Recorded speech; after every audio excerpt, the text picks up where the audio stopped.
Bonjour à tous. Aujourd'hui, nous attaquons notre deuxième vidéo spéciale Noël. Deuxième vidéo sur un creepypasta nommé Le Spectre de Noël. Et je vous dis à tout de suite pour ce nouveau JTR.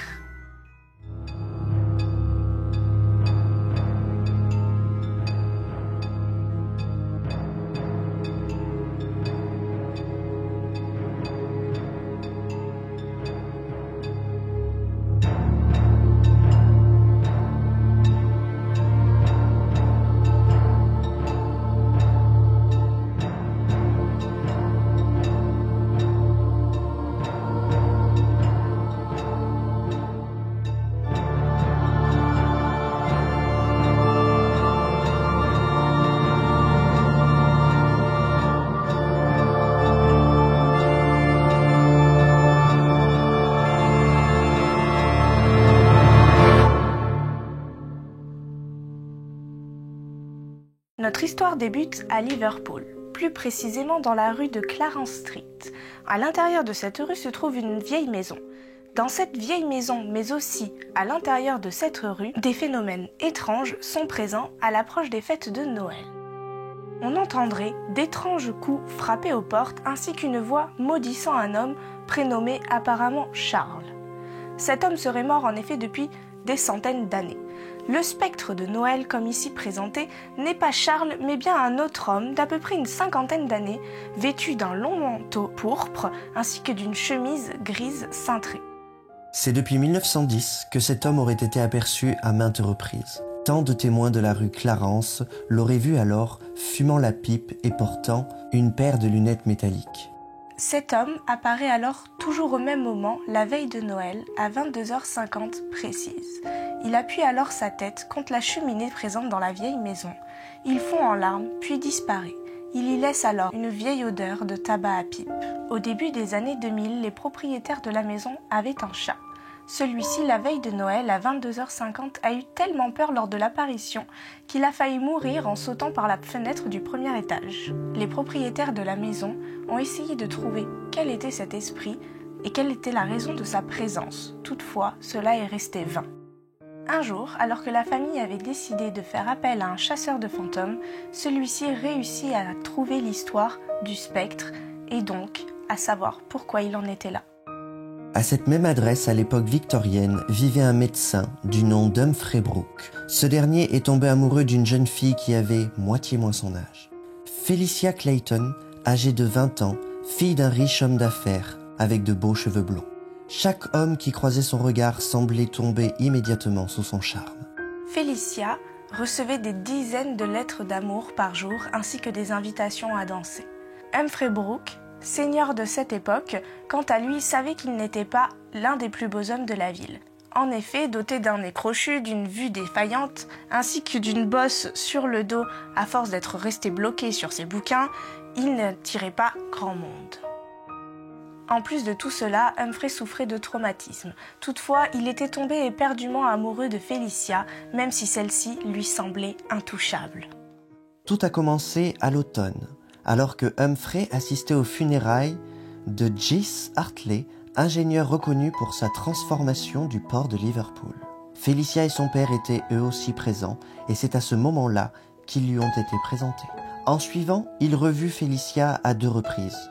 Une fois alors qu'elle se rendait à Abercrombie Square, et une autre fois où il lui avait fait signe dans la rue Bold Street, alors qu'elle marchait accompagnée d'un énième prétendant, le colonel Burns. La jeune femme s'était retournée à 2 reprises tout en souriant à Humphrey dans cette même rue. Celui-ci était plus qu'heureux car il ne pensait pas qu'elle l'aurait reconnu. Une fois rentré chez lui, Humphrey prit son carnet et écrivit toutes ses rencontres avec la jeune femme. Et il écrit aussi qu'il aurait aimé conquérir son cœur de toutes les manières que possible. Un des plans les plus réalistes est que M. Brooke reçut alors une invitation pour fêter le réveillon de Noël. Sur la carte d'invitation, il y désigna Felicia comme accompagnatrice. En effet, cette femme était pour lui la plus belle lueur de sa vie dans les jours les plus sombres. Le lendemain, un ami du docteur Brooke vint le voir à la clinique. Cet ami était Charles Wilson, un peu plus jeune que lui, de 5 ans, et connu pour son charme ravageur. Charles demanda au docteur s'il avait des plans pour Noël, car s'il n'en avait pas, ils pouvaient tout simplement, tous les deux, aller faire la tournée des bars de Liverpool. Humphrey lui répondit alors que oui et que ses plans incluaient une si jolie femme. Avant même que Wilson n'ait eu le temps de répondre, le docteur fut appelé pour une mission très urgente. À ce moment-là, Charles flâne alors dans la clinique, et l'homme, très curieux, s'attarda un peu trop longtemps sur le bureau de son ami. Il vit alors le fameux carnet, le prit et riait en lisant les passages que son ami avait écrits envers Félicia. En suivant, il trouva le brouillon de la lettre qu'Humphrey avait écrite à Félicia, ainsi que la carte d'invitation avec les 2 noms inscrits. Intrigué par le coup de foudre qu'éprouvait son ami vis-à-vis de cette Félicia, Charles décida de revenir quelques jours après à la clinique. En effet, celui-ci vint taquiner le docteur en lui demandant s'il avait eu une réponse. C'est alors que M. Brooke, outré que son ami ait fouillé dans ses affaires, lui dit ainsi : « Comment oses-tu fouiller dans ma vie personnelle ?» Toutefois, le docteur Brooke avait une surprise pour son ami, et il lui tend alors une lettre qu'il avait reçue le matin même. Son ami, plutôt moqueur, eut le visage qui se décomposa à la lecture de cette lettre. En effet, c'était la réponse de Félicia, qui était positive pour aller tous deux au réveillon de Noël. C'est alors que Charles, profondément vexé, dit ces quelques mots.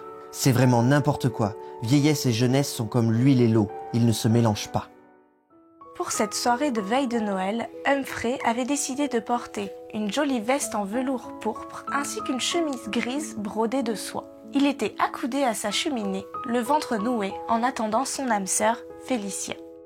Ce sentiment de nœud à l'estomac, il ne l'avait jamais éprouvé pendant sa jeunesse. Toutefois, il fut pris d'un sursaut lorsqu'il entendit frapper à la porte. Pensant qu'il s'agissait de Félicia qui était là un petit peu en avance, il se précipita pour aller ouvrir la porte. Toutefois, à son grand désarroi, ce n'était pas Félicia, mais un coursier qui lui tendit alors une lettre. La lettre était écrite par le père de Félicia et expliquait que cette dernière avait changé d'avis et qu'elle ne l'accompagnerait finalement pas. Il l'avertissait également de se tenir loin de sa fille, et ce, à cause de son âge. C'est son soi-disant ami Charles qui s'était permis de prévenir le père de Félicia. Mais Félicia, dotée d'un fort caractère, tenut tête à son père et se rendit au bal de Noël toute seule. Elle y chercha en vain son médecin. En effet, elle savait qu'il n'était pas beau, que ce n'était pas le plus bel homme au monde, ni même le plus riche, mais ses lettres d'amour et ses différents poèmes avaient conquis son cœur. Le docteur fut dévasté par cette lettre. Il décéda alors d'une crise cardiaque suite au choc émotionnel. Au cours de sa chute, Brooke emporta l'horloge qui était au-dessus de la cheminée et celle-ci s'arrêta à l'heure du décès, précisément 22h50. Même si cette histoire est une légende urbaine, il y a beaucoup de détails qui pourraient nous faire croire que celle-ci est vraie. Même si cette histoire est bien cruelle, elle nous montre que ce que l'homme peut éprouver de plus beau est l'amour, mais que celui-ci peut être aussi dévastateur si des personnes se mettent entre le chemin de 2 âmes sœurs. Nous pouvons tout de même retenir que l'amour n'a pas d'âge et n'a pas de visage, et que la chose la plus belle que peut faire un homme, ce sont bien les mots. Sur ce, c'est la fin de ce JTR, et je vous souhaite à tous une très bonne soirée.